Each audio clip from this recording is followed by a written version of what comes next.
Wala itong gipahimang no, mga higala gahapon kay orange rainfall warning ang gihatag mahigalas pag-asa unya siging ga kuan gyud way undang lang gamay uwan na sad no.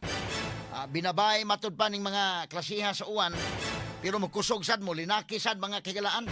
Ang problema na murag kombinasyon day sa mga katiguangan pa kanang uwan nga linaki kusog ba pero mo undang ra dayon. Kining babae may galang inday-inday nga uwan dugay mo undang no. Pero kini dunay kombinasyon sa lalaki babae mubundak mahigala taon-taon ni hinay-hinay. Sus Ginoo ko. Ato ni tagag pagtagad mo na nga nakuyawan ta nga nihumok ang yuta kay pipila ka mga adlaw na nga siging gauwan-uwan. So tuod man mahigala dunay gyud mahigalay na po ka pamilya nga apektado sa landslide samtang duna pay mga balay nga natumbahan og mga punuan mga higala gumikan ni ining maong panghitabo.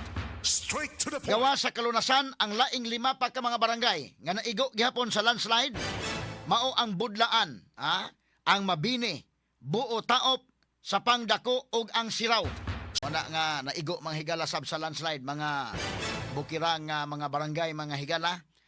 Magbantay gyud labi na ka ng mga landslide prone areas gumikan sa kadelikado mga suking tigpaminaw.